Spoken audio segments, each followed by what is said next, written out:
write often? Every day, Mina, I promise. I promise to study my shorthand, so that I shall be able to do your letters when we're married.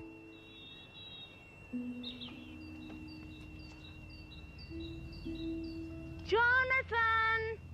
Jonathan! It's time for you to go. Yes, of course.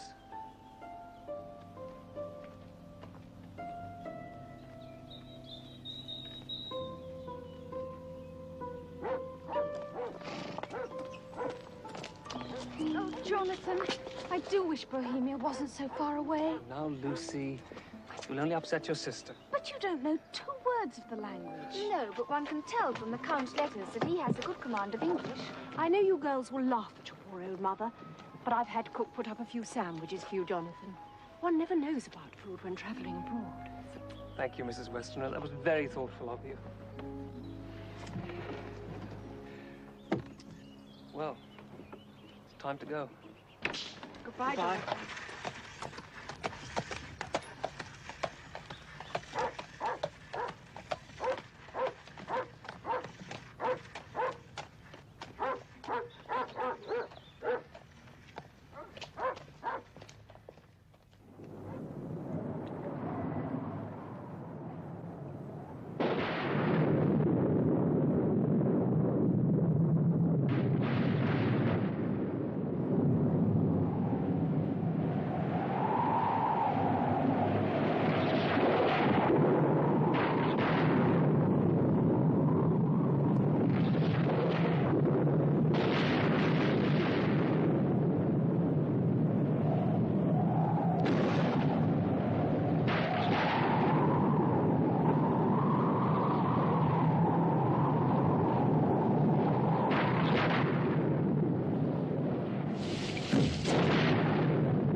Excuse me. Do any of you speak English? Speak English? I speak some little. Well, when we left the inn, some of the men and women pointed at me. Like this. Yes. What does it signify? What does it mean? They say it is a charm against the evil eye. Why should I need the charm any more than, say, yourself? Where are you alighting? At the head of the Borgo Pass. It is very important that we get there well before midnight and are across the border. Really? Why is that? We do not know what day this is. It is the 4th of May, the eve of St. George. When the clock strikes midnight, all the evil things of the world shall take command.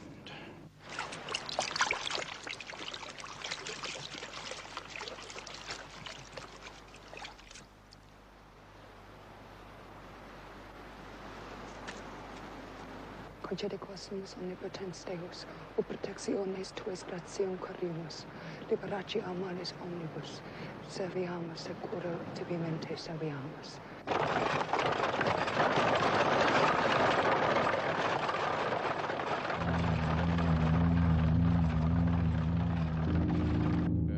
Where do you travel? From the border?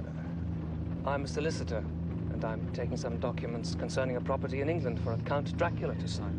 Strigoi. Terog na te duce. Not go. Not go. Not te duce. Dear lady, I have to go. Please, don't upset yourself. Nu te duce.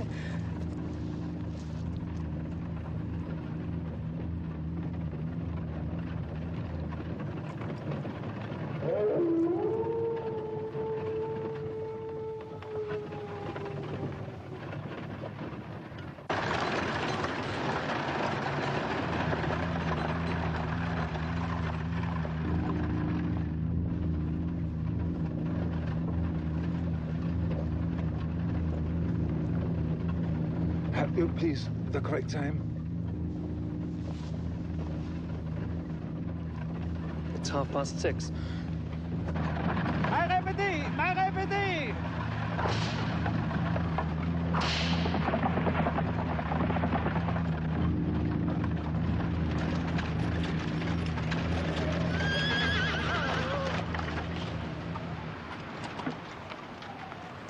Here is Pastor Hutsar, the head of the Borgo. Thank you. God go with you. Pentru sănătatea mamei tale. For your mother's sake. Thank you.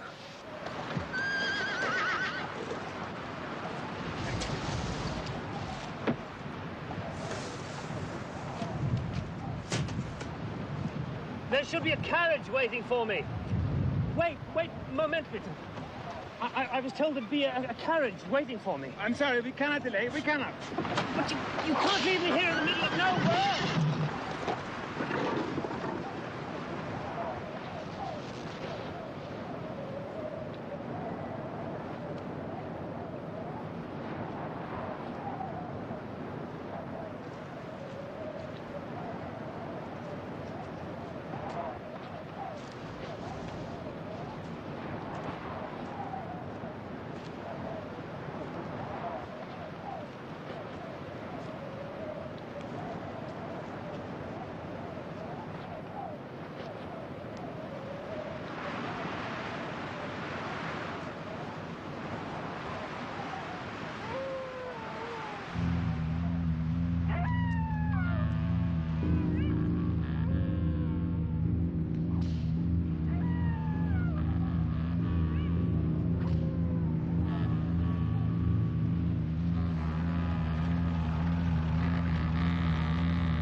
Welcome to my house, Mr. Harker. Come freely, go safely. Count Dracula? I am Count Dracula. Will you come in?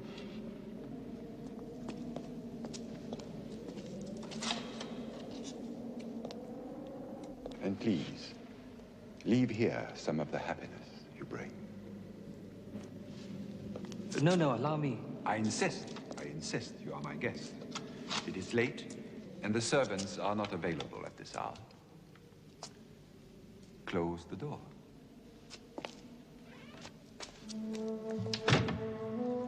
Follow me. Thank you.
Do forgive me if I do not join you. I have already dined. You will please help yourself to whatever you wish. Thank you.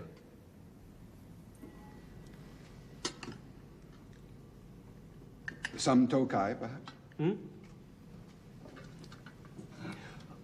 That would be very welcome.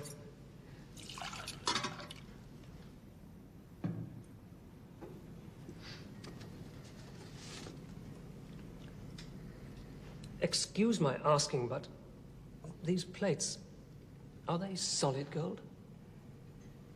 They're 400 years old. We boyards are more aware of what they say to us of our past than of their value or utility. They are very distinctive. You must know a great deal of the history of Transylvania. All there is to know, I'm afraid. Sometimes I think too much. Listen to them. The children of the night. What music they make. Well, Mr. Harker, tell me about this house in England, which has been purchased for me. What is the name of it? Carfax. Carfax. What is the origin of the word? Well, it is an old house in a district of London known as Purfleet, near the River Thames. It's four-sided, and each corner follows a point of the compass. The name, then, is possibly a corruption of the French quatre faces, 4 faces. That's absolutely correct, Count. And how did Mr. Hawkins come to hear of it? My fiancée's sister knows a doctor in the area. You are engaged to be married. Yes, sir. And does your fiancée live in London? Yes, with her family. But they always go away for the summer. Of course, the English custom, to a spa or watering place. They go to Whitby on the Yorkshire coast. Well, sir, your house is very near the sanatorium that this doctor runs. Dr. Seward. The house is old, I'm glad. A house cannot be made habitable in a day. And after all, how few days go to make up a century. Mr. Hawkins thinks highly of you. That's very kind of Mr. Hawkins. And adds, Mr. Harker shall be ready to attend on you during his stay when you will, and to take your instructions in all matters. I think you will find everything in order.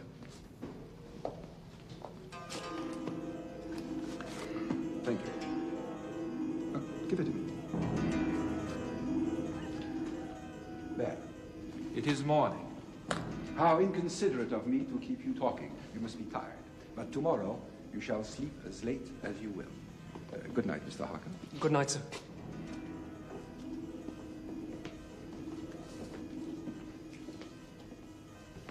Oh, Mr. Harker? Sir? You may go anywhere you wish in the castle. However, the doors of certain rooms are locked. It stands to reason that you will not be able to enter these rooms and should not try. They have been locked for generations, and only the masters of the house have known why. Respect this tradition, please. Thank you.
Good morning. Or rather, good evening. You have slept well. It is already dusk. Stupid things. You shouldn't trust them. The trouble with mirrors is that they don't reflect quite enough, don't you think?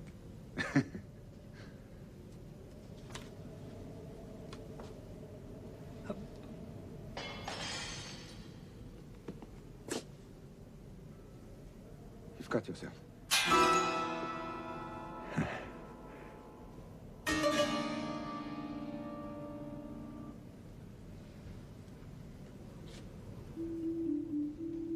One of these two girls is your fiancée? Yes, sir. The one on the right. And the other one? Her sister. An embarrassing choice. They are both very pretty.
English literature is the richest in the world.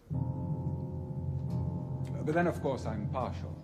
I have a passion for the English language. I would wish to speak it faultlessly, perfectly.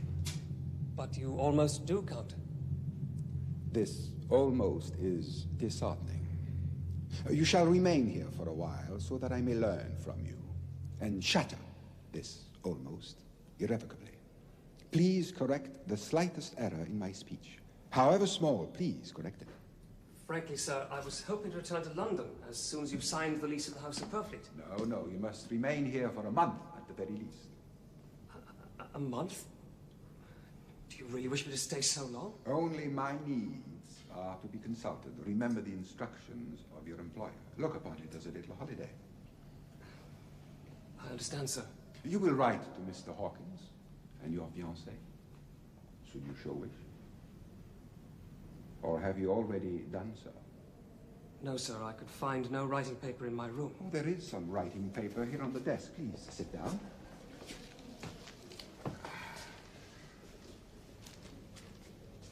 Very, very thin. The thinnest paper possible. One can almost see through it. Yes, indeed. Yes, indeed. You will forgive me, but I have many things to attend to before I set sail for England. I must go now. By the way, do not, under any circumstances, sleep in this room. Please. Very well, sir. Good. Until tomorrow, then.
Nina. Nina.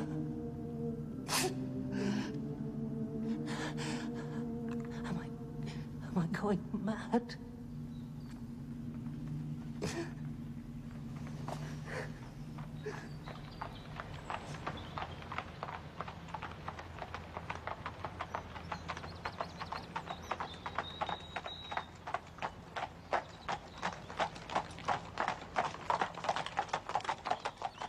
I don't understand it, Mr. Hawkins. It's so unlike Jonathan.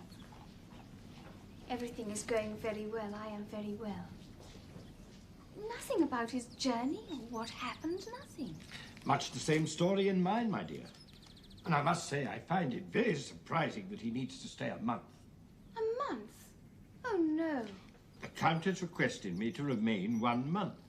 And as it's your wish that I should do everything to accommodate him, I have naturally agreed. Oh, what are we going to do? Well, if I hear anything more, I'll certainly let you know. Oh, yes, yes, of course. Oh, we should be going to our house in Wickley for the summer at the end of the week. I'll keep in touch with you, my dear. Thank you.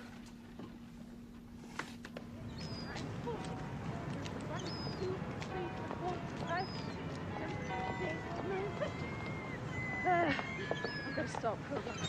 1, 2, 3, 4, 5, 6, 7, 8, 9, 60, 61, 62, 63, 64, 65, 66, 67, 68, 69, 70, 71, 70. It's just like old times, isn't it? When we all came here for the school holidays. Same old mugs of hot chocolate.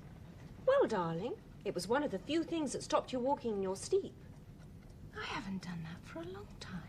No. We just got into the habit of drinking hot chocolate. And you must get into the habit of going to bed earlier, Mummy. You know what Dr. Seward said? Oh, doctors. All the same, I think I shall turn in. Then, mind you, I feel a great deal better. Good night, Mummy. Child. Good night, Nina. Good night, Mummy.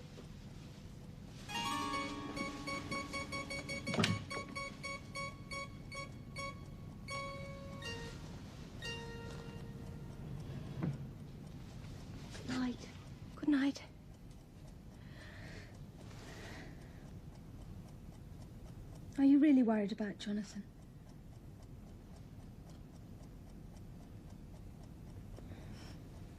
Wouldn't you be? Poor Mina. You're so much in love. And you really don't understand men at all. You do, I suppose. Well, I've been longing to tell you. I've had 2 proposals of marriage. I know about Dr. Seward. He's called Quincy. Quincy? Quincy P. Elmwood. He's a very handsome American boy from Texas. And he's something high up in the embassy in London. Where did you meet him? Oh, well, that's the embarrassing bit. John Seward introduced us. Lucy. Which one are you going to marry? I'm really not quite sure. Oh, why can't a woman marry 2 men? Or at least as many as want her. Save all this trouble. Oh, you really are impossible.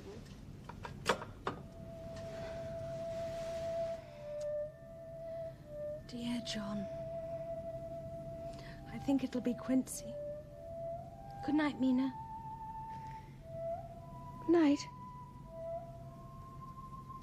And I shouldn't worry about Jonathan. If I know anything about men, he'll be having a lovely time with that Count of his. What with deeds and torts and searches, all washed down with local wine. It's not Jonathan's style at all. I was only joking.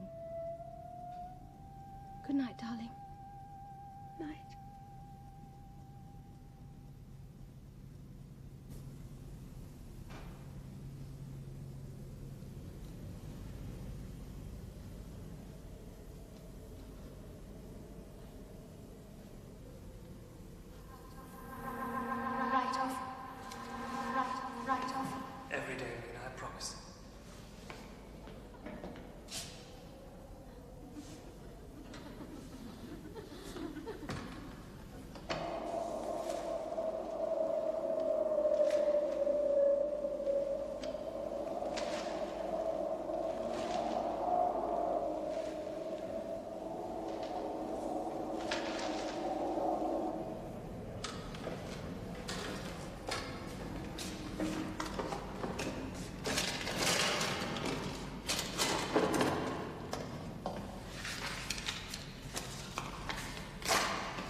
I promise to study my shorthand. Every day, I promise. Oh, my dearest, how I hate to go. Just a moment's notice. Every day.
Go on.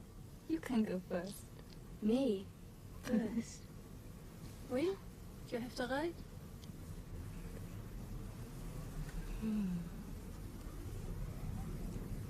He's young and strong. When we're married. Married. When we're married. Oh, my dearest, how I hate to go away like this. I promise to study my shorthand. So that I'll be able to do your letters when we're married. Married. When we're married, you'll write often. Every day, Mina, I promise. Write often.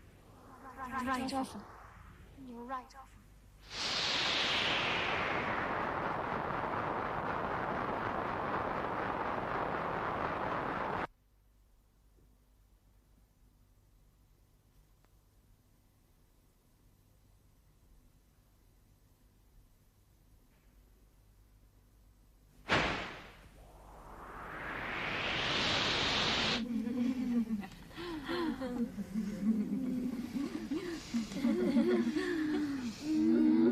Don't touch him. Don't look at him. Leave him. Back. Back. You never loved me. You never loved. You never loved. Oh, yes, I have.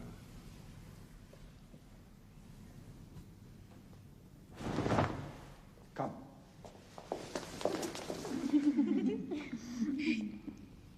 I need him for a while. Then you shall have him. He will be yours. All yours. When we're married. Just a moment's notice. Now go. I must awaken him.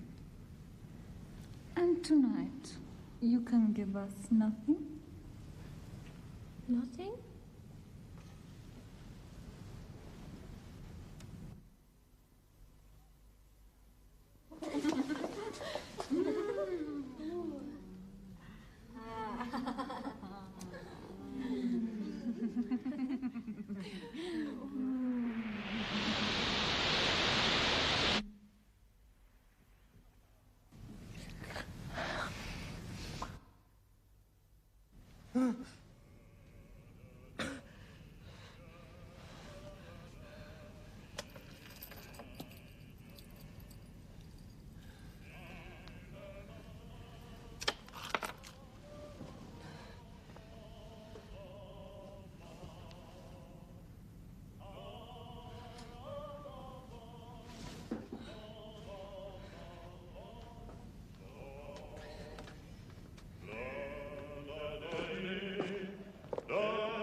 I expect you are anxious to return to England.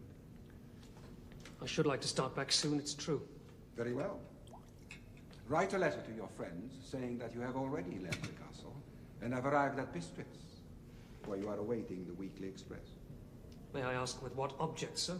The posts are few and uncertain.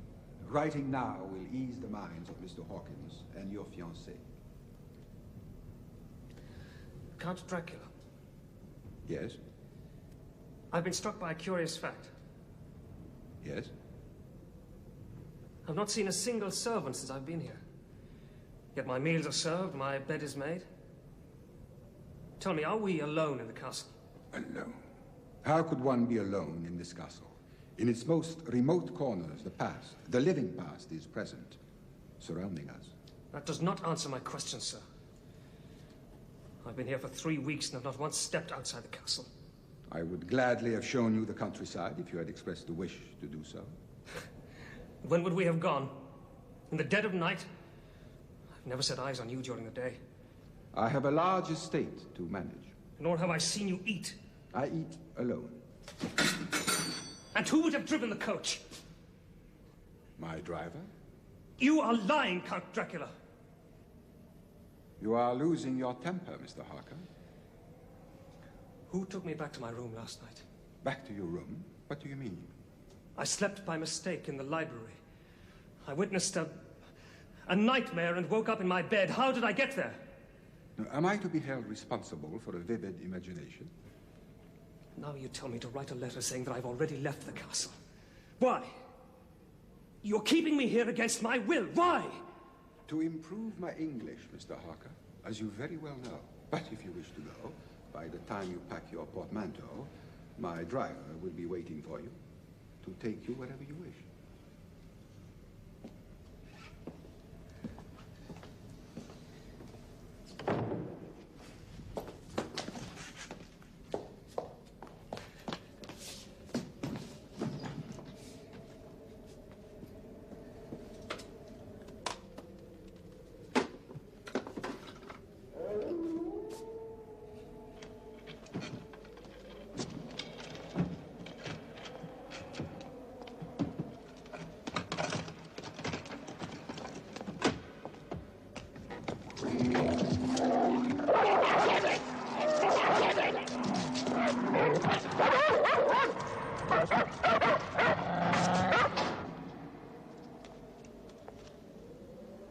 Count, you're playing cat and mouse with me.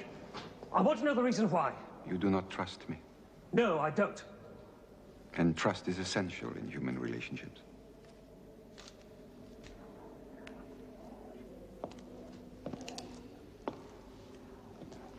Oh, two Slovaks have given me this. It is full of strange hieroglyphics. Have a look at it. It might amuse you. And do not forget to write that letter, as I told you.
Good evening, Mr. Renfield.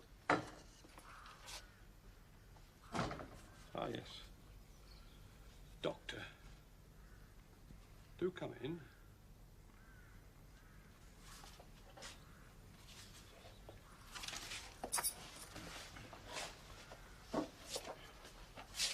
See what I have here. Oh, yes. That's a fine collection of flies. When I have sufficient, I shall start collecting spiders. To eat the flies. Exactly. But should you use so much of the food meant for you to attract insects? I shall be compensated. Well, I very much hope so.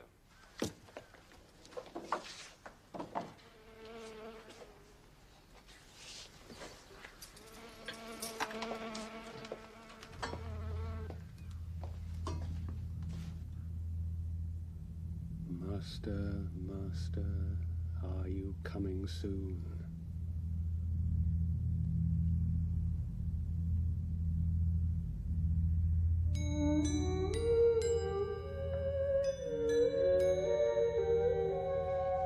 Open this door! Open this door! Open this door!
Never.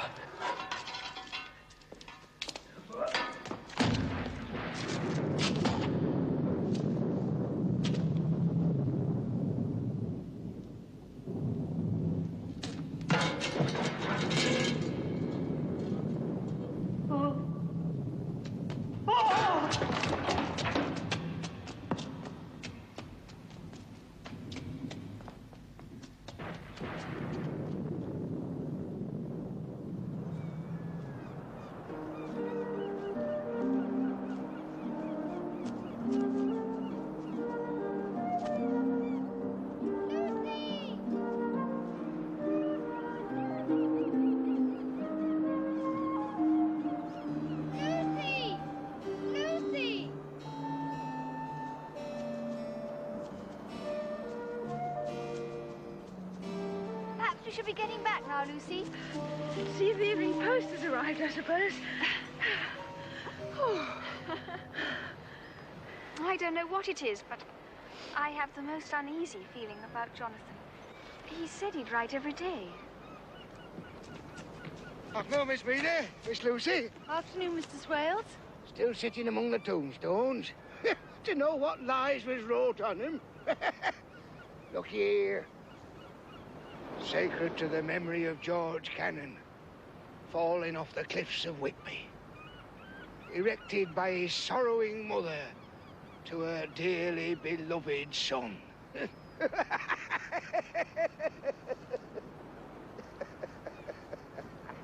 Really, Mr. Swales, I don't see anything funny in that.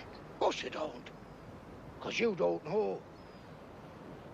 You don't know his mother was Hellcat who hated him because he was hunchback. Young Cannon committed suicide rather than she get an insurance she put on his life. He stood on the edge of this cliff and he blew his brains out.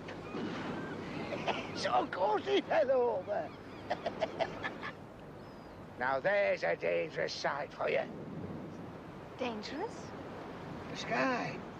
There's a wind coming up. Them clouds. I've seen it all afore. There's a storm coming up over the horizon. I've seen it afore. I'd best get home and put up my shutters. My service to you, ladies. Funny old man. Scary in a way. Oh, I don't think so, darling. Just eccentric. He needs to have an audience. Perhaps he's right. Look at that cloud.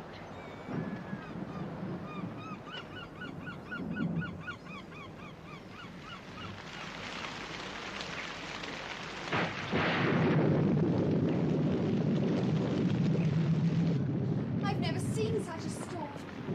It's quite frightening. I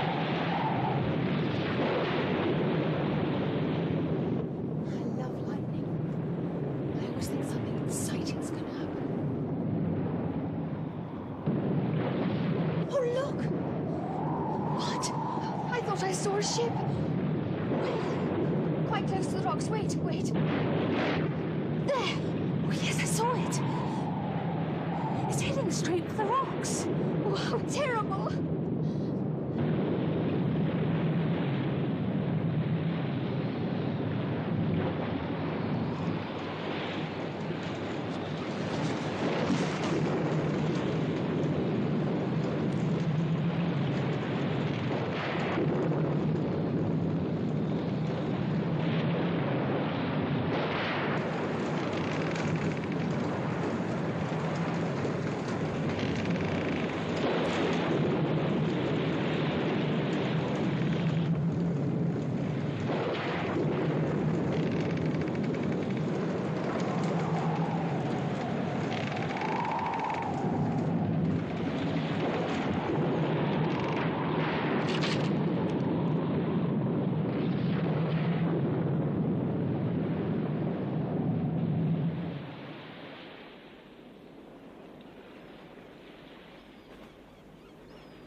One of the puzzling aftermaths of last night's storm was the discovery in the early hours of the morning of the well-known figure of Skipper Swales. What? His body was lying on a gravestone underneath a bench. Oh, a bench? He'd been savaged by a dog. Oh, no. It is evident from the ship's logs that the crew have convinced themselves that a strange man was haunting the ship. Some took to the boats, the remainder jumped overboard. It was then that the captain lashed himself to the helm. Isn't it exciting? I think I'd call it tragic. Oh, that of course. But exciting too. And frightening. Among the ship's cargo is a number of great wooden boxes filled with mould and consigned to a Whitby solicitor who took possession of them formally this morning. And Whitby's such a quiet little place as a rule. The post! I think it's too bad of Jonathan not to write her a proper letter. I don't know what young people are coming to. But, Mummy, there may be all sorts of reasons. And letters do go astray. Particularly from abroad. Well, I can't help feeling there's something wrong. 3 for Mummy. Thank you, darling. 1 for you, Lucy. I've got 1 from Mr. Hawkins. It's from Quincy. He's coming down for the weekend. Oh, good. That'll be nice for you, dear. Mina? Just nothing, really. Mr. Hawkins has had a letter from Jonathan. What does it say? That he's on his way home and is waiting for the express at Bistritz. Well, when does he leave? June the 18th. But he should have been home weeks ago. Lucy, whatever's wrong?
Wake up.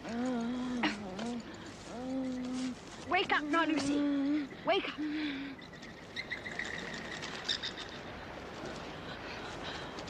What am I doing here? You've been sleepwalking, darling. It's all right. I'm going to take you home. It's all right. Stand up. Stop your fastness. Good girl.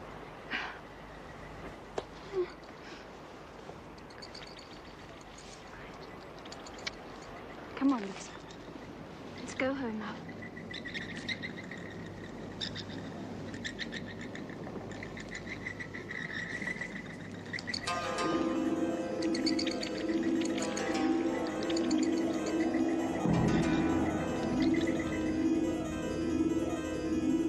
I'll soon be warm now.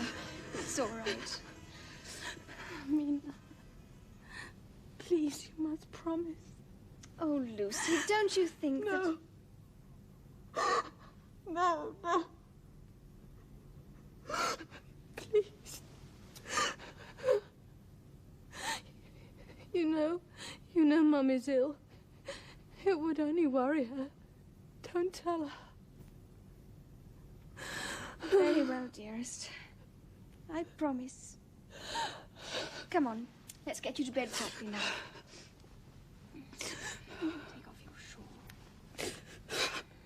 Oh, you're cold. Oh, dear, how careless of me. What is it? Oh, when I fastened the brooch, I must have pricked you. Oh, I didn't feel anything.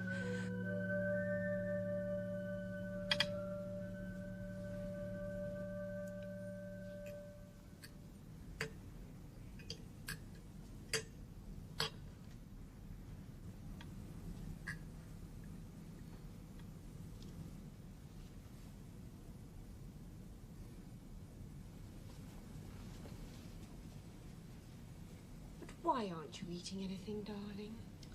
Oh, don't fuss, Mother. You look so pale. Doesn't she look pale, Quincy? Mm-hmm. She sure does. Well, to tell you the truth, I do have rather a headache. It must be the excitement of seeing Quincy again. Whoa there, little lady. I sure hope that ain't the effect I'll always have on you. Why don't you go to bed, darling? Yes, I think I will if nobody arrives. That's a sensible girl. Good night, darling. Good night, Mother.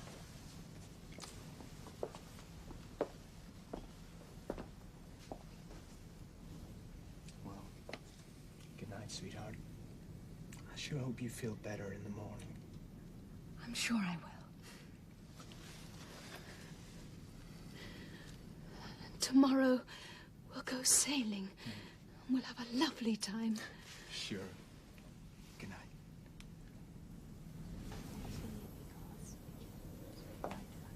Oh, Quincy, I can't tell you how worried we've been.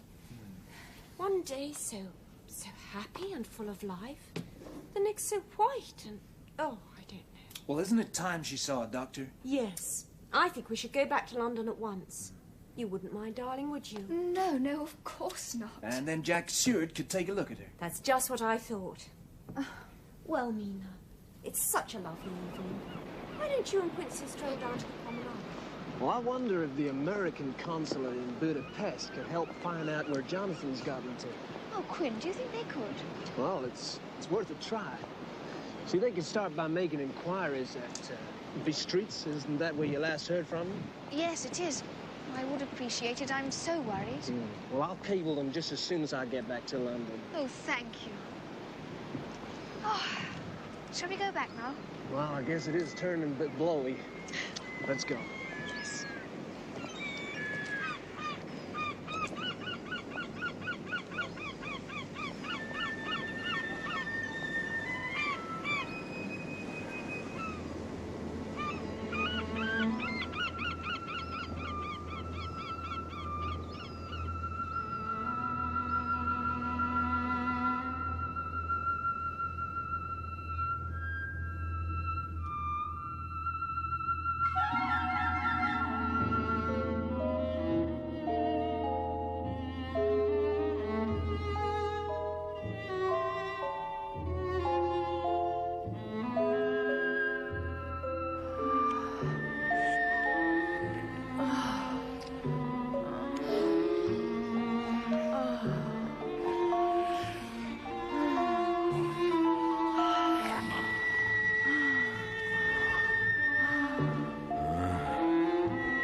Oh, there you are.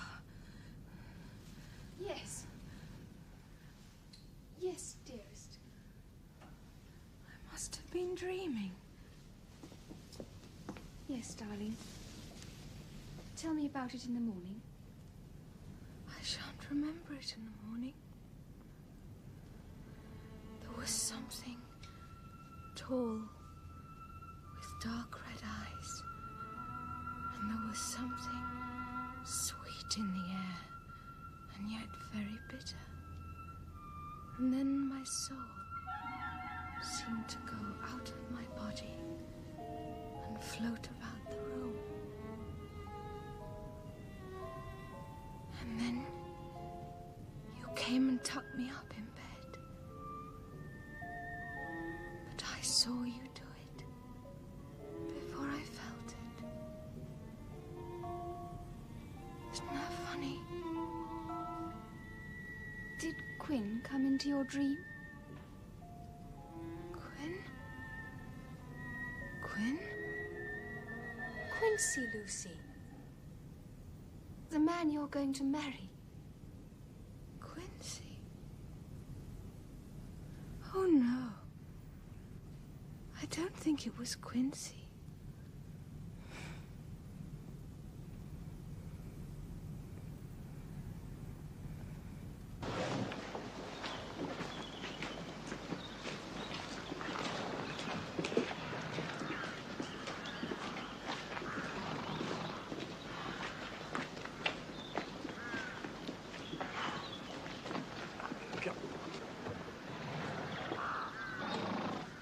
Bowles? Sir? Any idea what the devil's going on over there? Or a car flag, sir? Yeah. They've been in that all afternoon. It's bloody heavy, them boxes. The devil's in them. I mean, I could understand if they were moving in furniture, but these things... Didn't a foreign gentleman buy that old place, sir? The one that young Mr. Jonathan went abroad to see? Yes. I'll tell you, he was fascinated by the whole thing, sir. Oh? Renfield. Really? It's time for the afternoon run, sir. Yes, of course.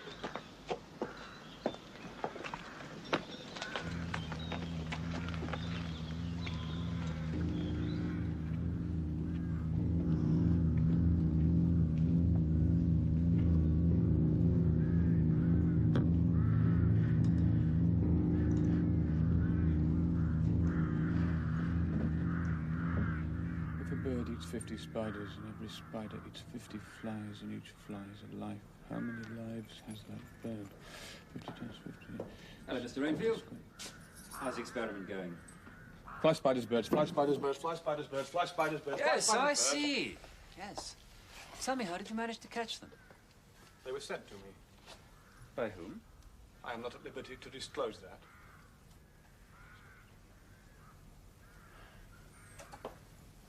Well, I see the spiders managed to get rid of most of the flies. Naturally. Dr. Seward. Yes? May I have a kitten?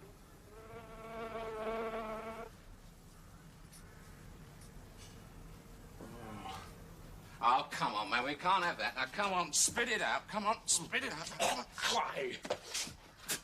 It is very wholesome. It is full of rich, strong life. It will give life to me. Leave him, Bowles. Leave him.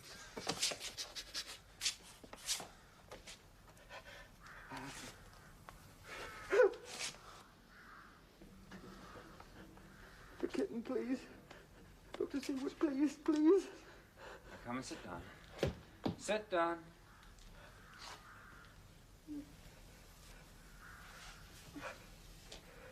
Well, I don't think it's advisable, Mr. Renfield. Not just at the moment.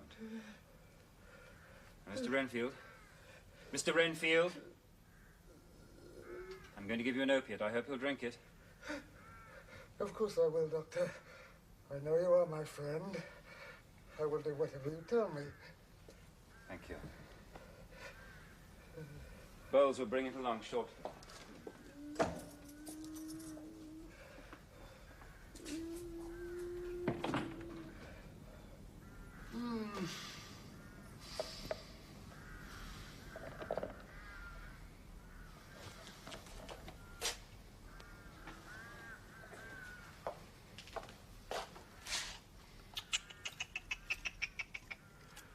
Dinner time, my pretties.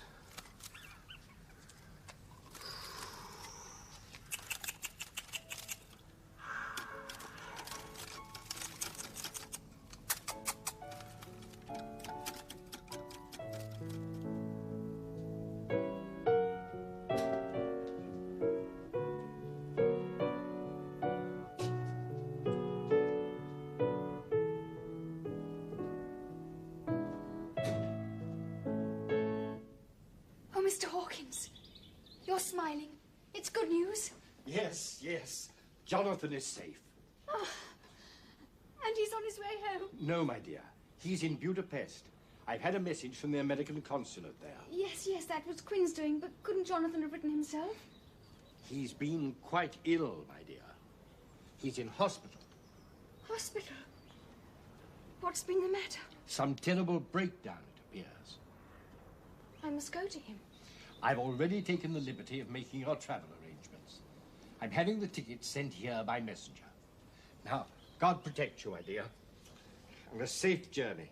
Oh, I must go and tell Mother straight away. And then I must pack. Yes, yes, must pack. And I'd... Thank you, Mr. Hawkins. Thank you. Thank you.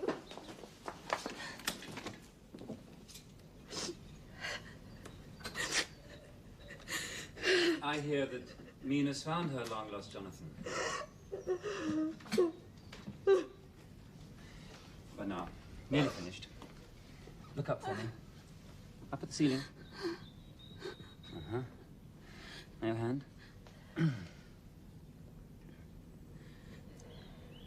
There. All over. Quite painless. Is there anything really wrong with me, John? Not so far as I can make out. There are none of the usual symptoms of anemia. Will you tell Mother and Quincy that? They're so worried. Yes, I certainly shall. And thank you. Thank you for coming all this way. My dear Lucy.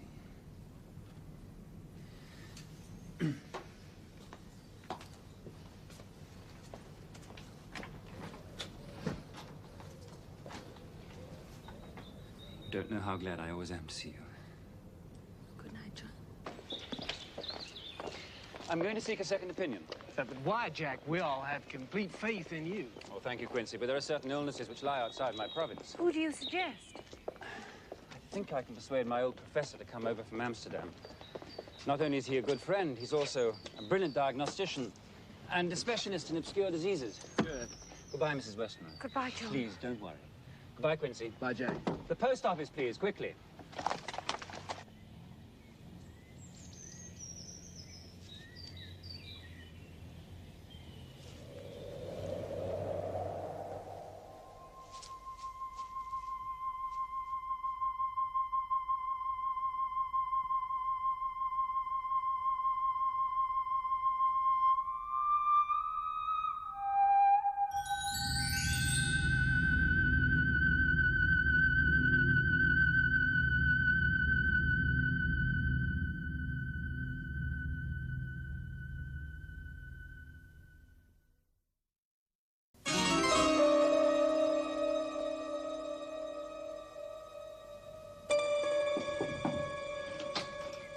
Lucy, may I present Professor Van Helsing? May I say how honored I am at meeting a young miss who is loved by so many people. Thank you. And this is Mr. Homewood. Ah, yes, the fortunate groom-to-be. Professor? It is love that makes the world go round. And like most cliches. It is true. One thing strikes me very forcibly. There are less smuts in London than when I was here last. Oh, Professor, you make me feel better already. You see? A terrible Dr. Sword. He says you're ghastly pale. How can he know anything of young ladies? Oh, you mustn't be unkind about dear John. No, you're quite right, Miss Westerner, for he is kind to give me shelter in his asylum. But you see, the young do not unburden themselves to the young. But to me, who is old, I see many sorrows. The young ladies talk. Lucy, I feel it is my duty to warn you against the blandishments of Professor Van Helsing. Mrs. Westerner, may I plead with you to take these two young men downstairs, offer them a glass of sherry wine, perhaps? Yes, of course. Come along, you two. Young Miss Lucy and I want to have a friendly chat, do we not? Yes, Professor. Good. So, we pass over the facts that we know. No functional causes, no history of anemia, and so on and so forth. But of course there is a cause for everything. For instance, I notice you keep putting your hand to your throat. No? Why do you do that? And why do you wear that velvet band around it?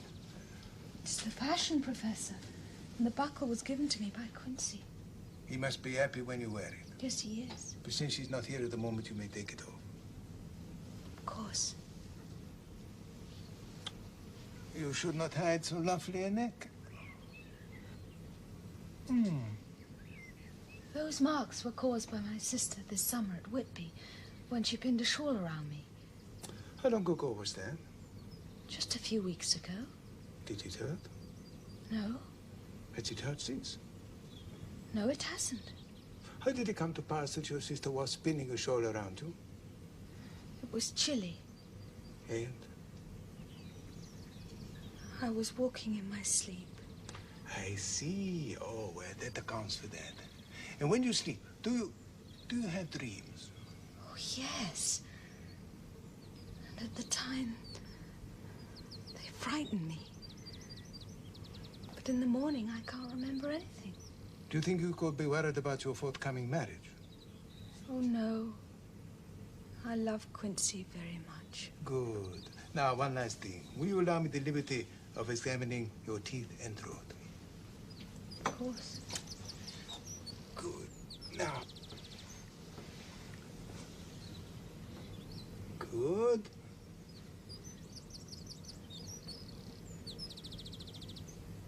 Good. There. Finished. But I shall be back in a day or two, even if you're better, so that I can be charmed all over again. Au revoir. Au revoir, Professor.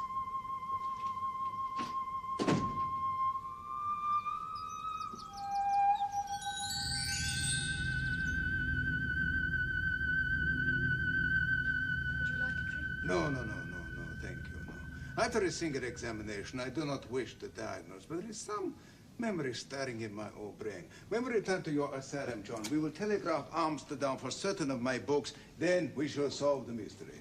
We certainly shall. In the meantime, let me know at once if there is any change. Yes.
Quincy, Jack.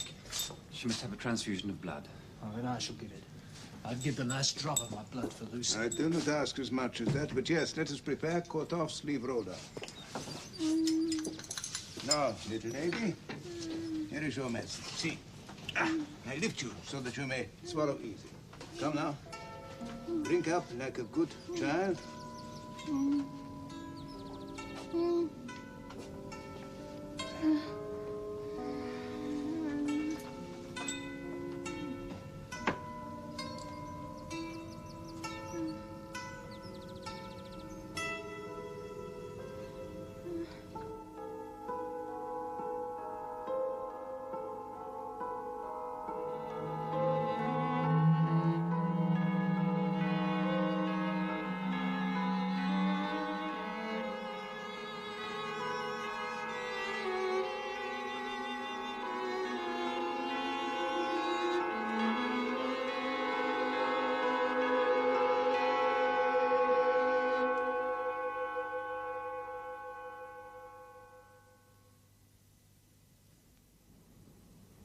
Good evening.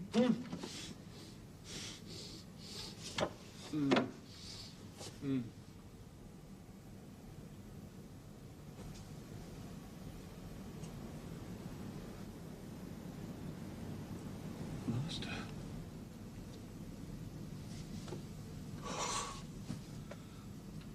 What do you offer me? More insects with steel and sapphire on their wings. Yes, yes. Moths with skull and crossbones on their legs. Oh, yes, yes. Blood. Blood. Yes. Life. Years of life. Yes, yes. Lord and Master, give me eternal life. Ooh. Ooh.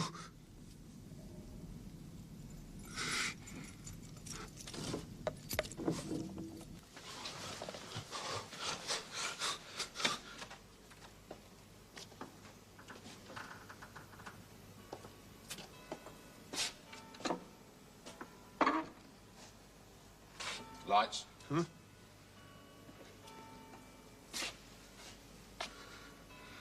Where's the doctor? Well, he's not here tonight.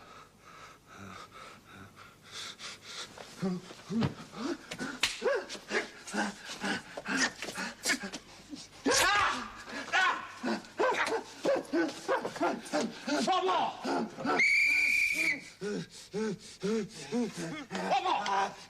Fetch a straight waistcoat! Fetch a bandage, he's cut my wrist! Blood is the life, the blood is the life.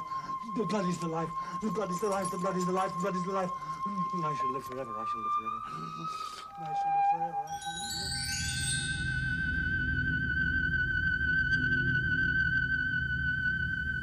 Yes, I agree. Using Garrick seems like nonsense, but I sense something evil, and I must try everything to combat it. Evil will not disappear simply because we disapprove of it. But what is the evil?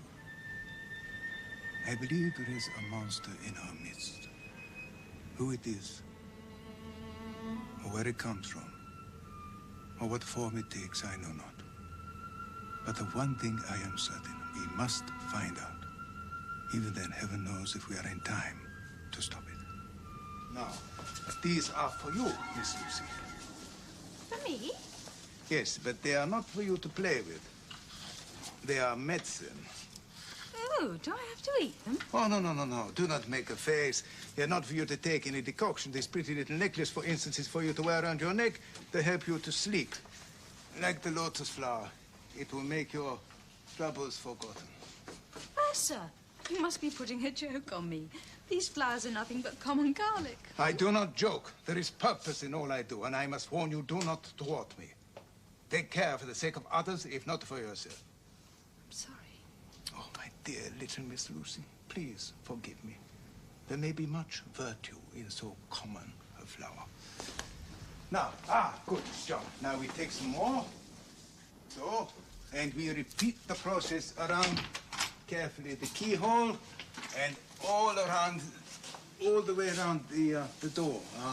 Jam. Jam, really? Very well, the jam of the door. Right, so. Is it? Is it what, Miss Lucy? Is it some sort of spell? A spell, yes, perhaps. Perhaps it is no more than that. Oh, and take care not to disturb your pretty little necklace, eh? And even if the room feels very close, do not on any account open the window or the door once you have finally retired for the night. You understand? Promise. Good. Have you finished, John? I think so. Good. Under here? No. I don't think we should say anything to Lucy's mother about what we've been doing. It'll only make her more anxious. I agree. To any questions, answer doctor's orders. Very well. So, tonight we can sleep in peace, and tomorrow young John and I will come to see if my spell has worked. Good night. Good night, Lucy. Don't leave me. My dear, it'll be all right. We must trust the doctor. Good night.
poor girl. The struggle is proving too much for her. Yes. I wish she hadn't insisted on going to the funeral. It upset her. What could have happened that made Mrs. Westmore die of shock? We shall probably never know. John, look. What? The throat. What are those marks that have been there for nearly a month? Good God, they're completely gone. Overnight?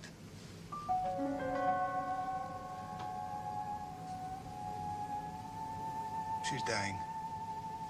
Go and fetch Quincy. Yes. Yes, of course.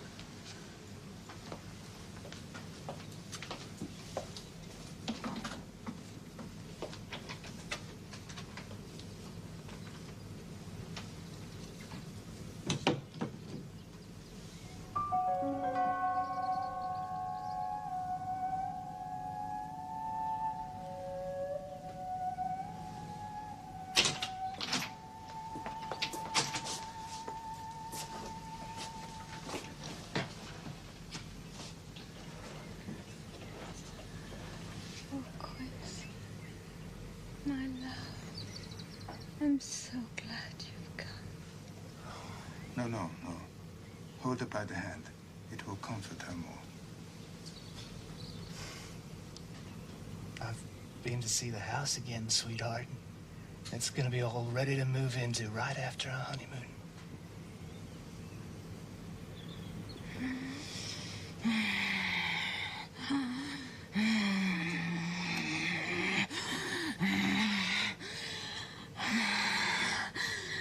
Oh, Quincy. Oh, Quincy, my love. I'm so glad you've come. Kiss me. Not on your life! What the hell, Quincy?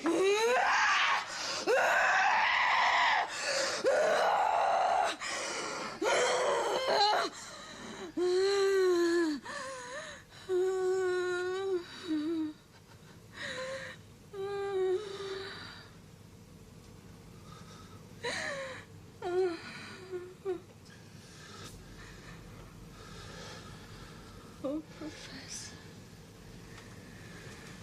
My true friend. Guard him. And give him peace. I swear it, my dear young miss. Come, Quincy. Take her by the hand. And kiss her on the forehead. But only once.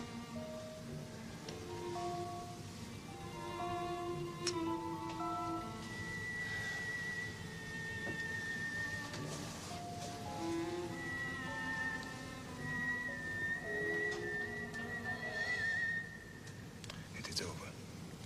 She's dead.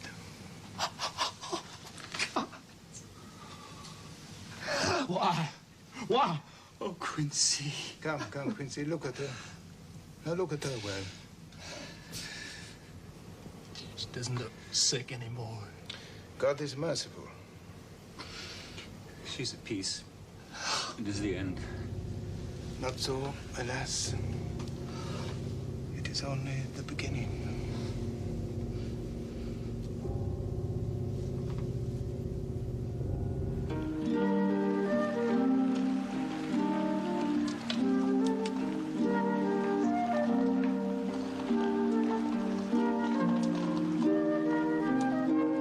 Isn't it wonderful to be home again, my dearest? There were months when I thought I would never see you or England again. Won't Mummy and Lucy be surprised when we tell them that we're married? We'll start house hunting right away. Only mean it. Promise me one thing. What, my darling? Promise me. What? Promise me that you will never, as long as we live, cook me paprika chicken. Paprika hen? Oh, 9-9.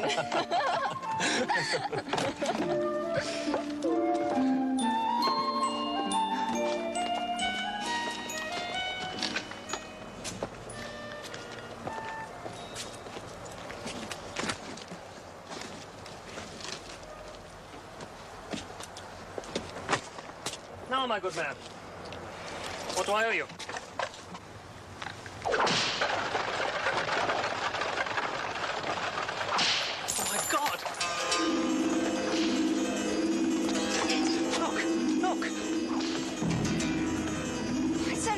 driving away? No, no, he took no money. It's him. It's all right. Don't look anymore. But you don't understand. It was Count Dracula. Yes, darling. Let's go indoors. Oh, my God. I thought I had imagined it all.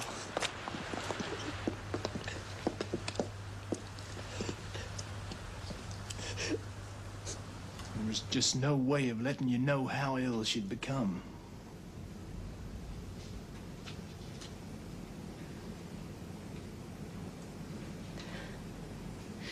When was the funeral? The day before yesterday. Such a terrible homecoming, my dear young people. You must believe we did everything we could.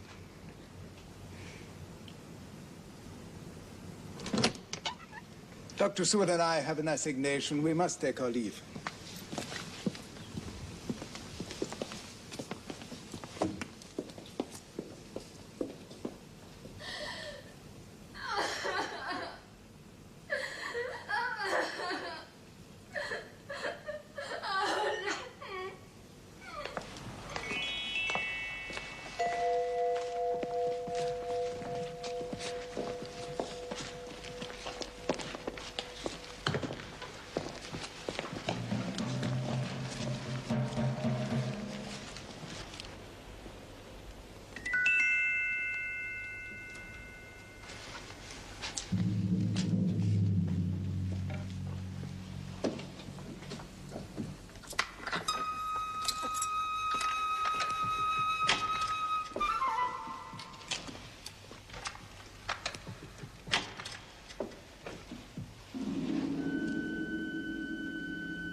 Please, light them.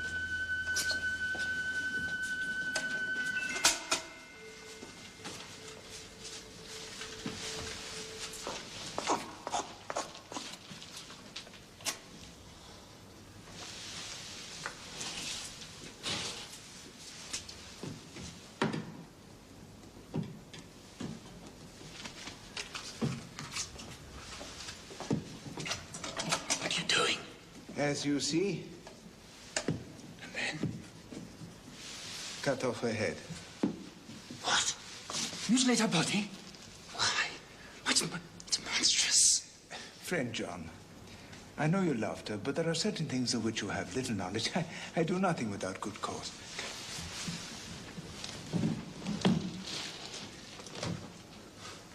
The body's not there. That is good logic as far as it goes. Come. Now, I will tell you what I believe, and then we must speak with Quincy.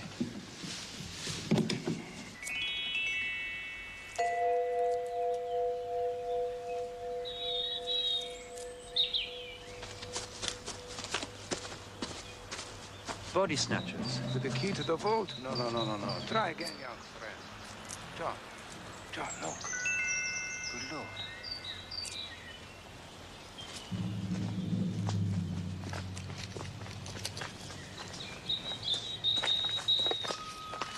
Hello. Well now, what have we here? A very beautiful lady. Blueful? Do you mean beautiful, perhaps? Do you? Yes. But don't you think it is time that you were at home? Yes. Good. What have you got there? Oh, for me? Oh, thank you. Good. Well now, up you come, and off we go. My, what a handsome young man you are. A very beautiful lady. Yes? Oh.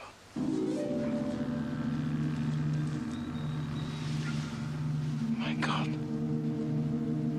Oh, my God. Oh, no. Oh, no. Not so soon. First, I must ask you, are you willing to believe what John Stewart and myself have told you? I'm sorry, Professor. I reckon I find it impossible. The wounds on the throat of that child, do they suggest nothing to you concerning the death of Miss Lucy? Are you saying that those small holes in the child's throat were made in the same way as Lucy's? Alas, no, I am not. Well, what in Pete's name are you saying? They were made by Miss Lucy. You're insane. She has already joined the ranks of the undead. The undead? The Nosferatu. The walking dead. Those who cannot die, who are cursed with immortality, who must go on age after age, adding new victims, multiplying the evils of the world.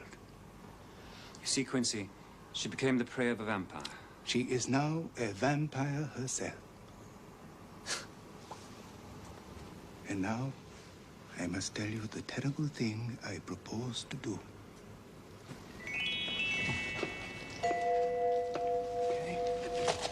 No, please, you take this. Okay, Professor. Let's...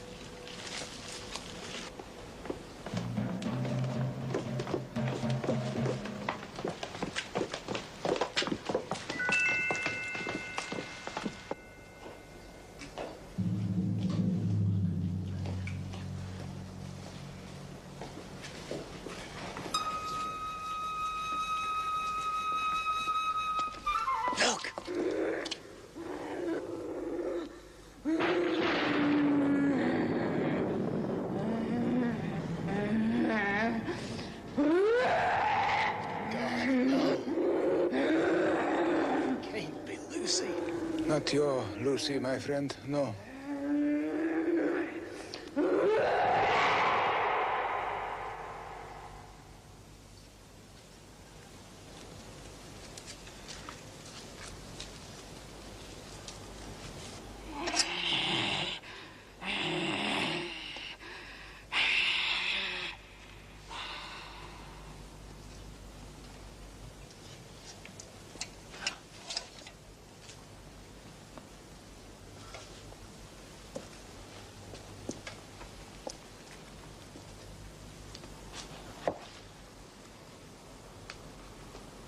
Come to me, Quincy.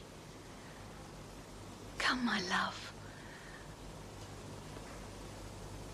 Leave these others, and we can rest together for eternity. No!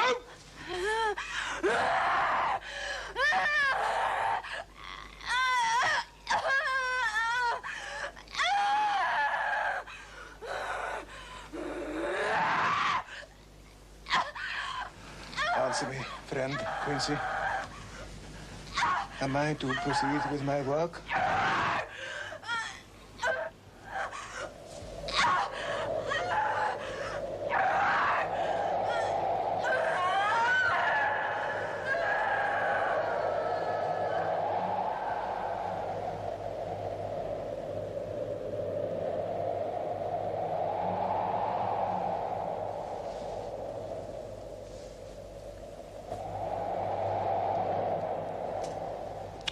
It is dawn. We can begin our work. John, the bags.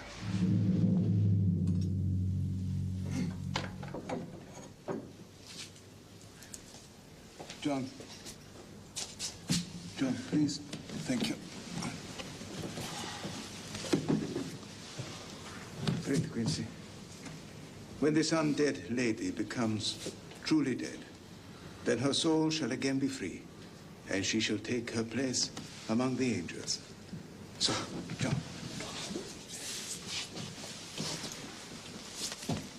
Thank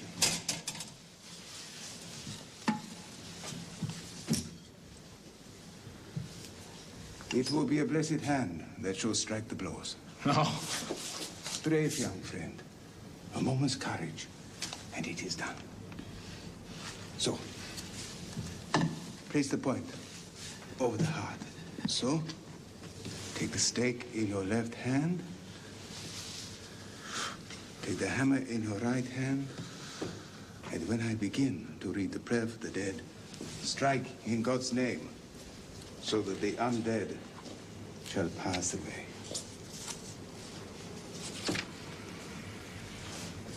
De profundis clamavi ad te, Domine, Domini exaudi vocem meam. Fiantoris tui intendendis et Domini qui omnium tum Domine. Sicumus anima mea in favore, peravit Domine mea Domine, acatore Palatino, ordinum cum speritus. Requiem aeternam dona e Domine, et lux perpetua lucia Dei. It is done. Quincy, it's all over. It's all over. Oh, all right, Jack. Good. Come, Quincy. Let me show you something. You see, no longer is she the devil's undead, but God's true dead, whose soul is with him. John, take Quincy back to the house. Give him the stiff brandy. Make him rest. I shall complete the exorcism, and we shall all meet tomorrow.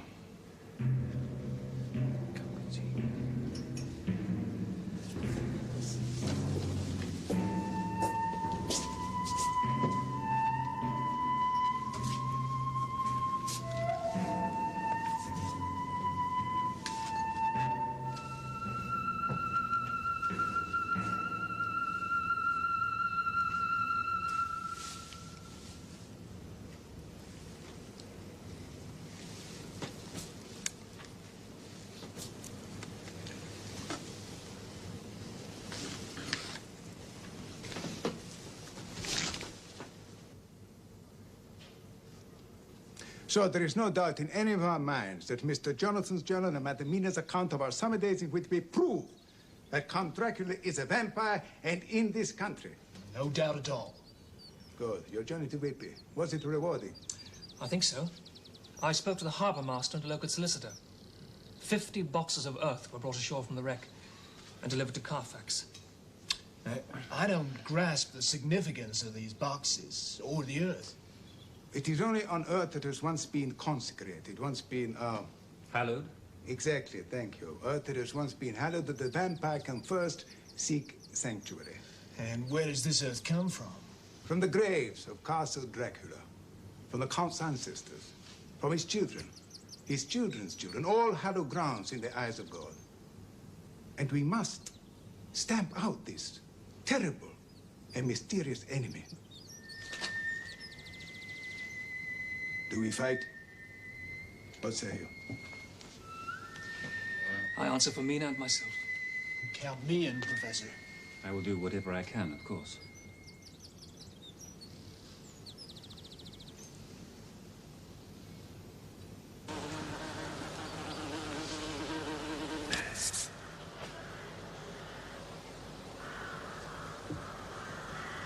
Little fly, thy summer's play my thoughtless hand hath brushed away. Am not I a fly like thee? Art not thou a man like me? For I dance and drink and sing, till some blind hand shall brush my wing. Mr. Renfield? Mr. Renfield, I'd like to introduce you to Mrs. Harker. Good evening. How do you do? You're the doctor, you're the lady. I myself am an instance of a man who once held a strange belief. Indeed, Mr. Renfield. What was that? I used to fancy that by consuming a multitude of living things, I could prolong life indefinitely. Isn't that so, Doctor? That is so, Mr. Renfield. And you no longer hold that belief?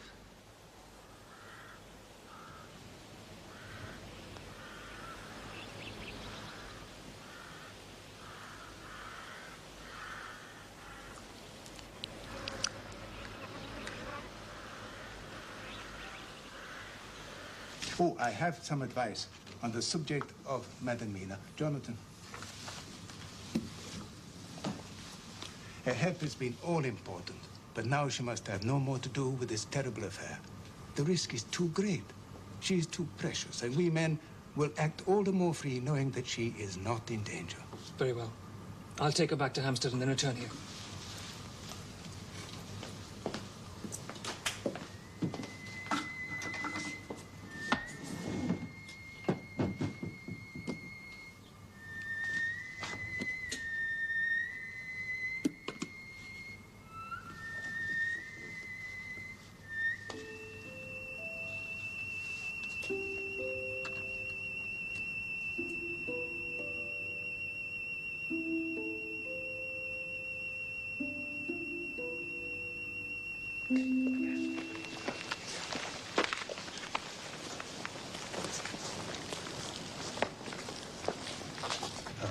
Produce the skeleton keys. Operate on this lock.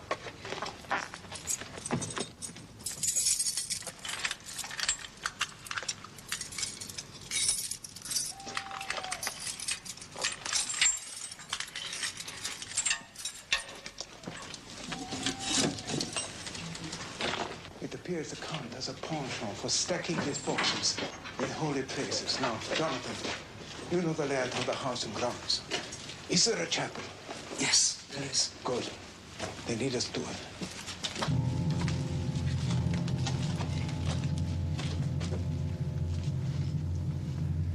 Immanus tuus, Domine.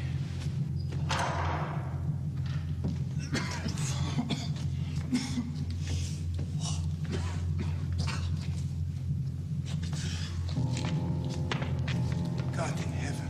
Stench.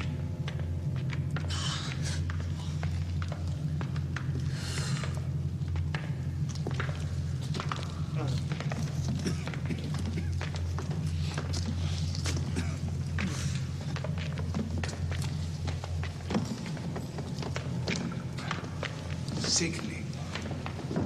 Strike, yes. Every breath exhaled by that monster clings to the place. Look. Yes. Come, quickly.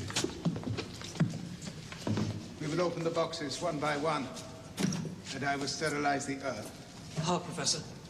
With this consecrated host, I have permission. With particles of the host, I shall sterilize the boxes, sanctify them, so that never more can he lie in them. Come, Quincy, open the bag. Right. Get to work, quickly.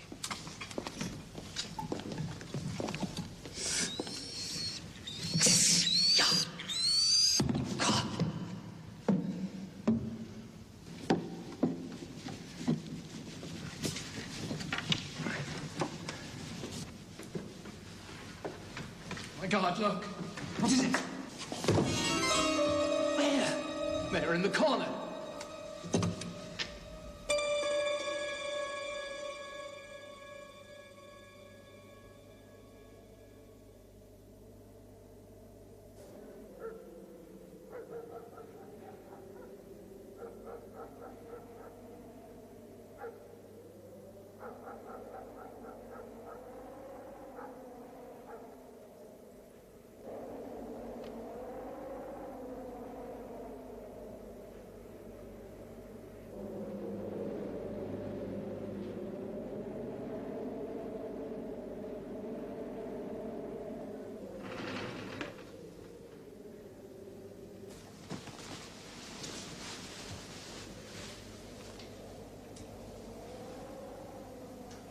Jonathan?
so young, so lovely. So, after our visit last night to the Carfax house, at least we know that 29 boxes out of the 50 have been sanctified and rendered harmless. The Count can no longer find refuge there. But where are the 21 boxes that have been removed? I'm sorry I'm late. Poor Mina's not feeling very well. I told her to stay in bed for a while. Oh, John, Mina's very anxious to speak with your patient Renfield again. She thinks there might be some kind of a link between him and the Count, and that he may talk to her openly. What do you think, Professor? I don't know. I don't know. It might work. It might help. Oh, thank you. Well, she felt the evening might be the most rewarding time. Very well, I'll arrange it. Oh, good. Say, listen, everybody. I've got in touch with Carter Patterson now. They tell me they picked up those 21 boxes from Carfax and delivered them to an address in Mayfair. That's 21A Chesterfield Close. Mayfair. Well done, young Quincy. Well done. That should be our next port of call. And now, how about a nice cup of cocoa? Oh, thank you, Professor.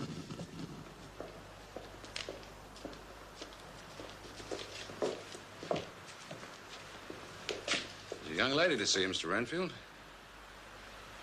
I'll be nearby when you're ready to leave, miss, if you take my meaning. Thank you.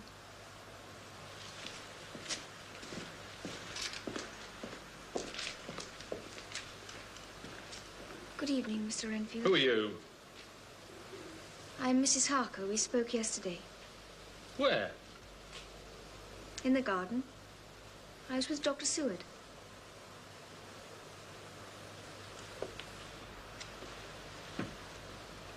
I was very interested in what you were saying about eternal life. You look different today.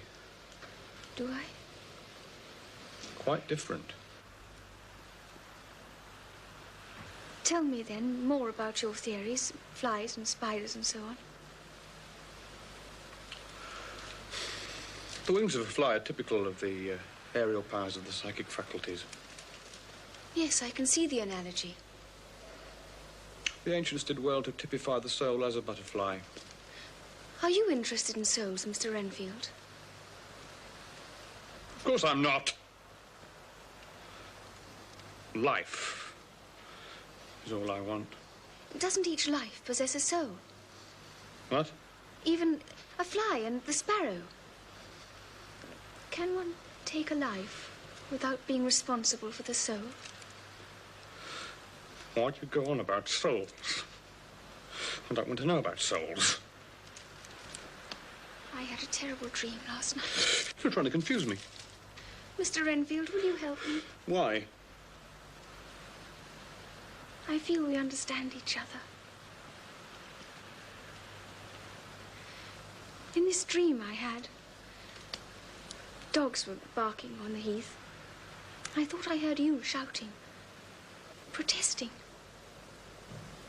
Couldn't understand what you were saying. I dreamt that my life was being slowly drained away,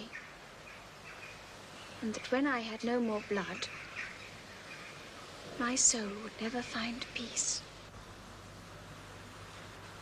Your soul? Yes. What do you think, Mr. Renfield? That in some way I could have been so sinful that I must spend my afterlife in purgatory?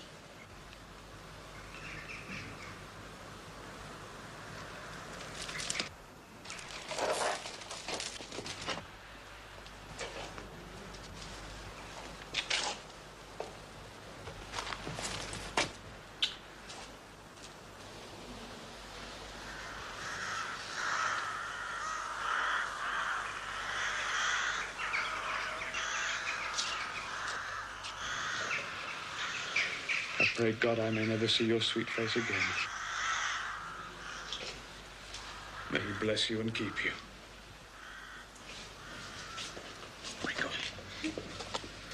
Goodbye, Mr. Renfield.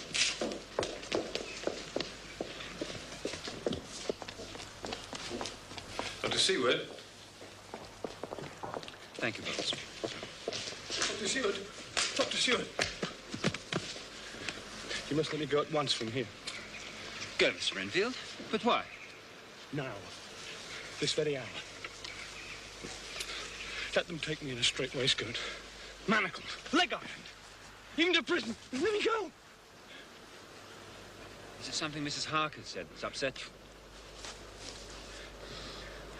If I were free, I shouldn't hesitate a moment to tell you, but I'm not my own master. So let me go, let me go, let me go, let me go, let me go, let me go, let me go, let me go, let me go, let me go. I'm afraid we shall have to wait until the morning to discuss it.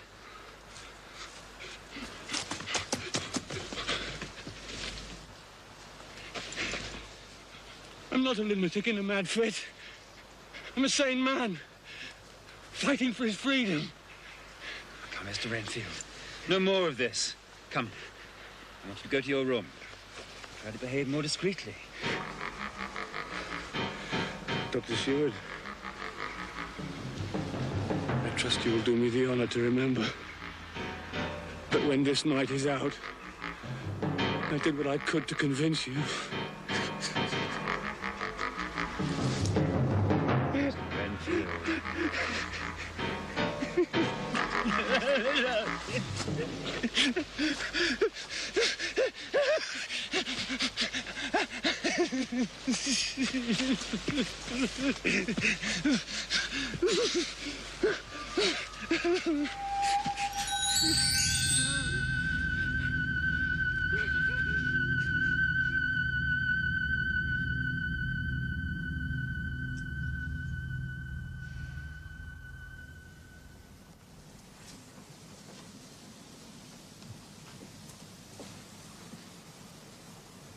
I could have been so sinful that I must spend my afterlife in purgatory. Why did you refuse what I have sent you? I do not want you here. Why? If thought is life, and strength and breath, and the want of thought is death, then am I a happy fly, if I live or if I die. You should be overjoyed by what I have sent you. You've sent me nothing. Look at me. Look at me. Look at me. I have sent you a human being, a living person. She's initiated. Take from her and give to her. The two of you will live forever. God give me strength.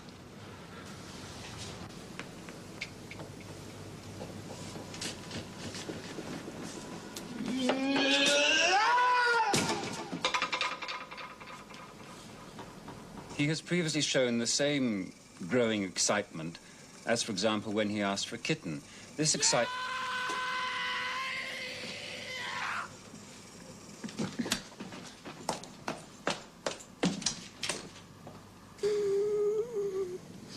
I would not send her soul to purgatory. Whose? She has started. Mrs. Harker. Oh, my God, Mina. Go to her. Go to her. Go to... Oh, my God. Take my soul to your bosom.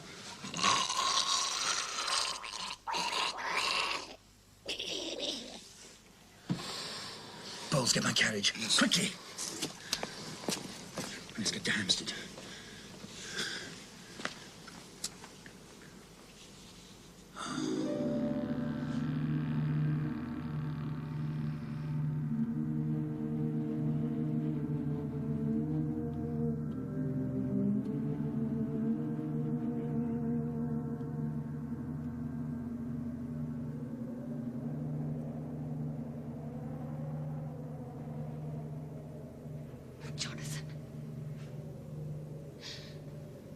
Jonathan!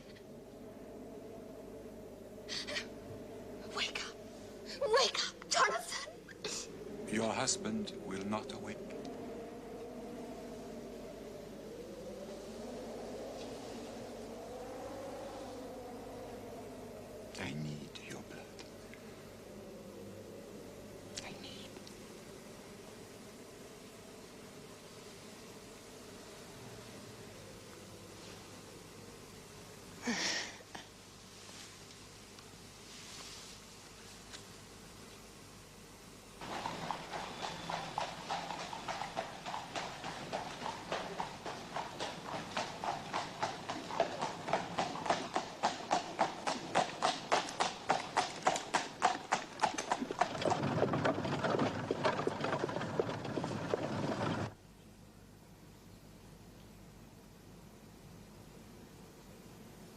Please, please, do not help these men to fight against me. They're superstitious fools. They've been losing for 2,000 years. Do you know the significance of the kiss? You are nourishment to me. Blood of my blood. Flesh of my flesh. My beautiful wine press. We shall cross land and sea together. Land and sea.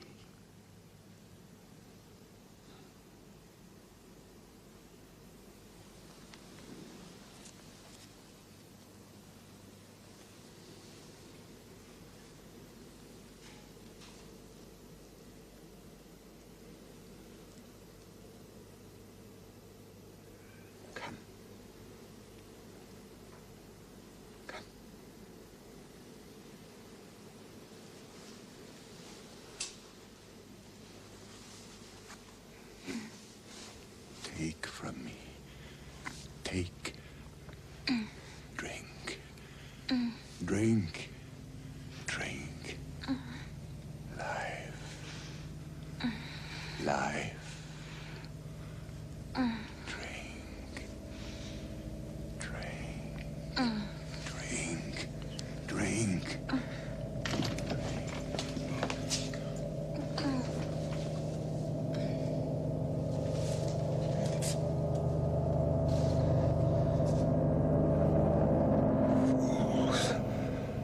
Fools.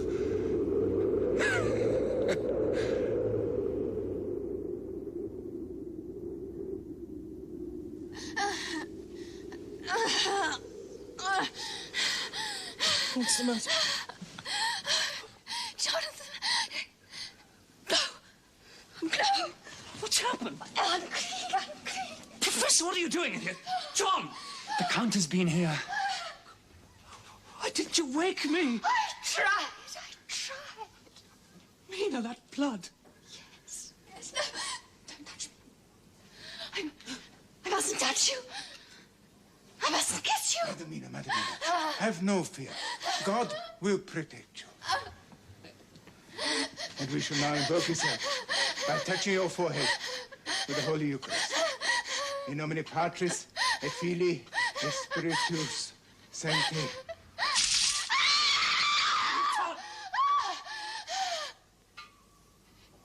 Unclean. Even the Almighty shuns me.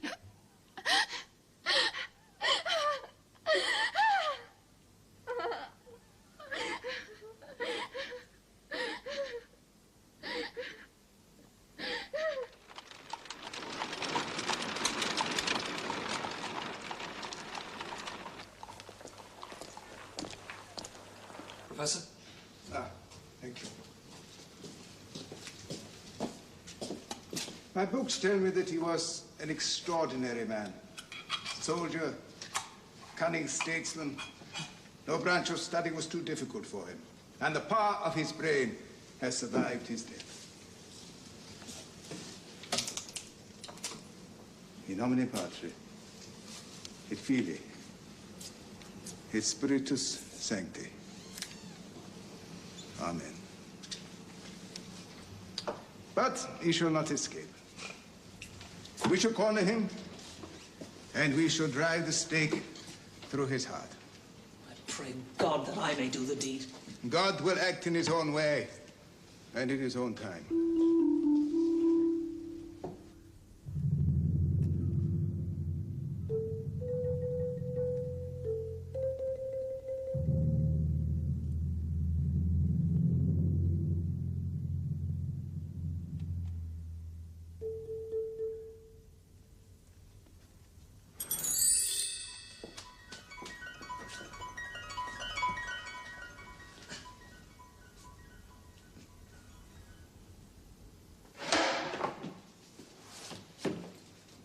Retro me Satanus.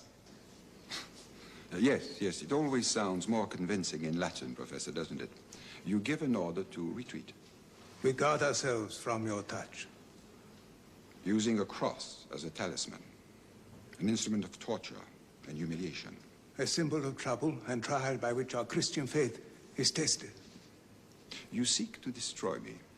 Why? Because of what you are and what you've done. We must survive, all of us. The blood of a human for me, a cooked bird for you. Where is the difference? The difference between good and evil. I am bound to this earth. I make it my domain. You will die in a miserable, allotted span. I have centuries before me. Why in God's name did you ever leave your castle? We must recruit disciples, just as your leader has done. You shall not capture any more souls. Souls? There is no blood to drink from souls, if there be such things. We are pledged to rid the world of you.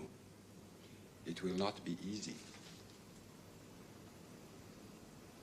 I do not die like the bee when I sting once. I become stronger. Vampires are nourishment to one another. Beautiful, fundamental nourishment. And your wife, Mr. Harker, is mine already.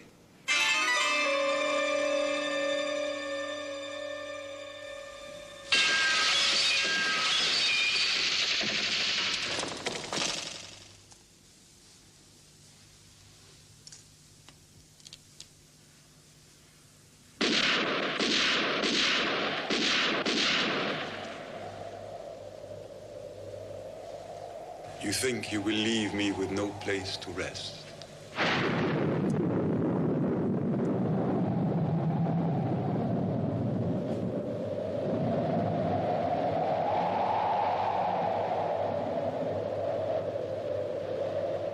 I know that you must fight, but it must not be a fight of hate.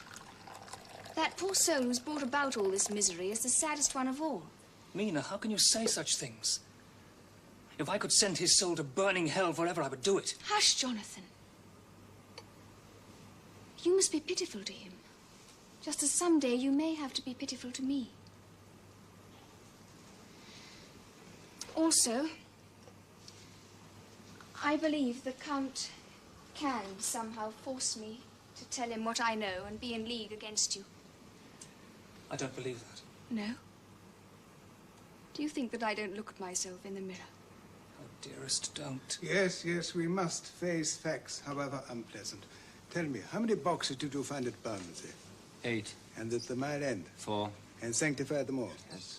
1 box left. Madam Mina, you are the wisest of us all. So tell us, where do you think the last box is? There's only one place he'd feel really safe.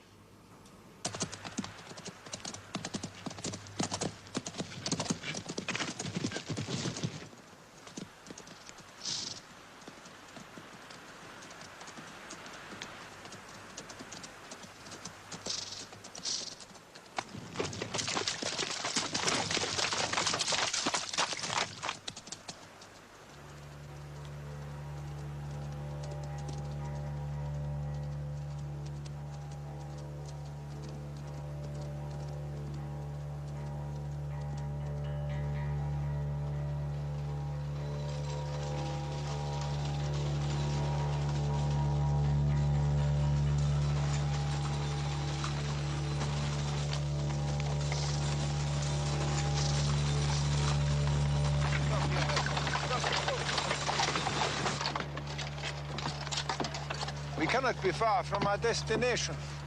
We will take the shortcut. Come on.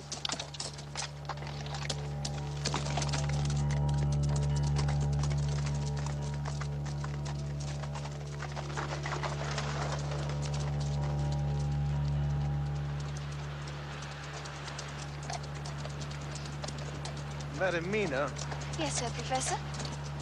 how do you know this is the shortcut to Castle Dracula?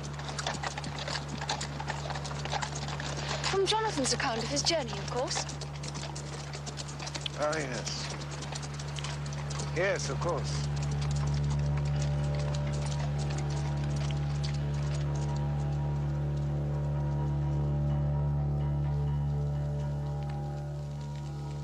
Your meal is ready, Herr Professor. Good, good. Splendid. Ah, Here you are. well, how charming. Thank you. Oh. And yours, my dear little chef? No. I have to confess, I was so hungry, I've already eaten. Oh.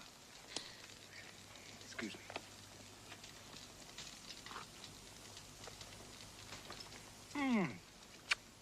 Perfect.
It is almost dawn.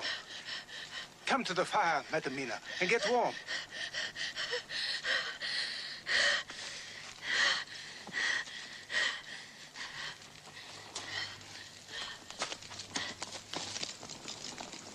Come on. Come on. I cannot.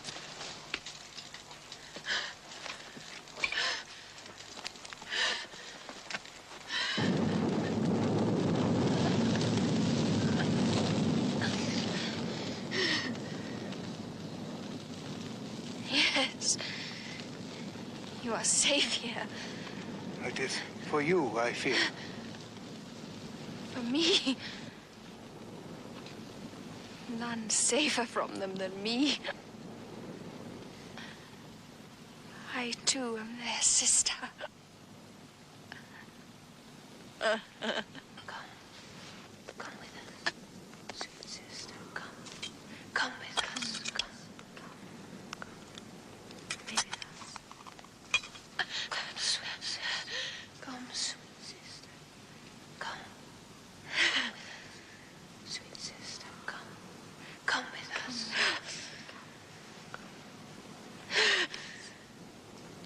Come, sweet sister. Come. Come with us.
Thank you. It was the sun. Yes. Thanks be to God. Now you can safely sleep, Madam Mina. Until the sun sinks again. Where are you going, Herr Professor? I have work to do at the castle.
The hour has come, Madam Mina.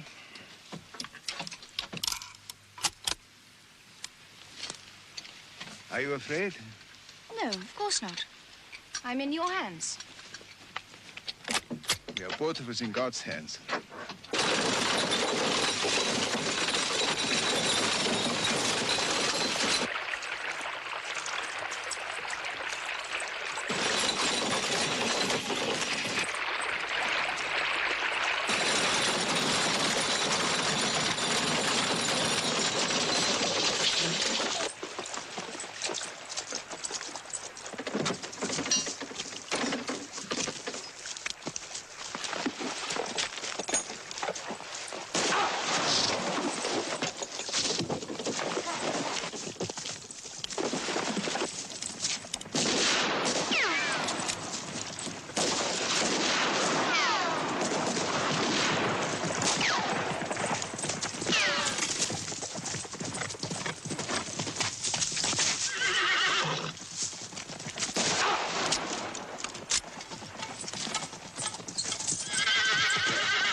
Madam Mina. Well done.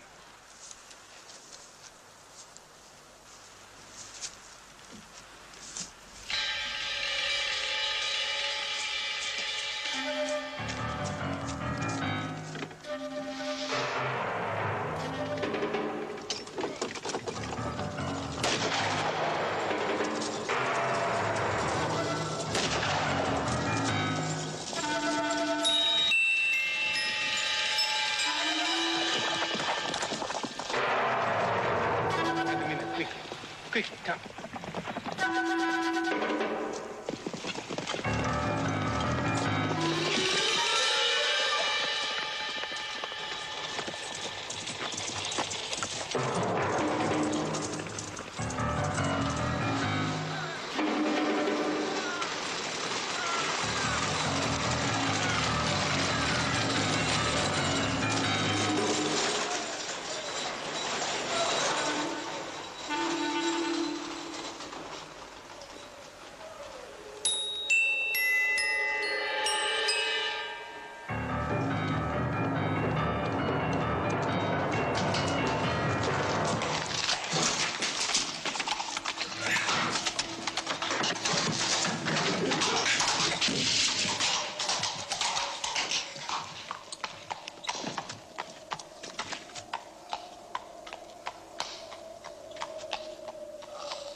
Where are you hurt?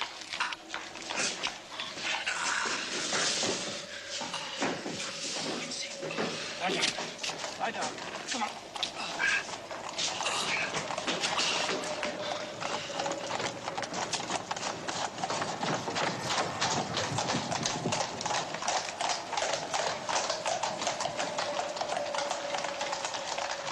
Whoa, boys, whoa! Quickly, John, the box!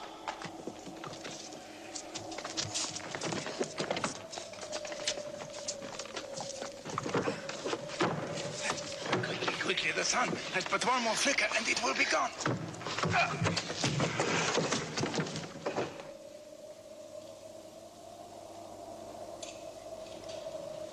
Sunset.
Jonathan, wait.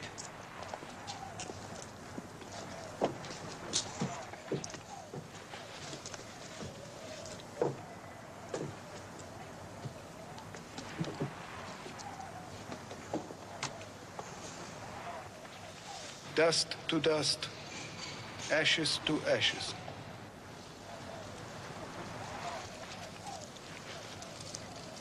Look. There's no more mark. Jonathan, is it really true? It is true. You have nothing more to fear.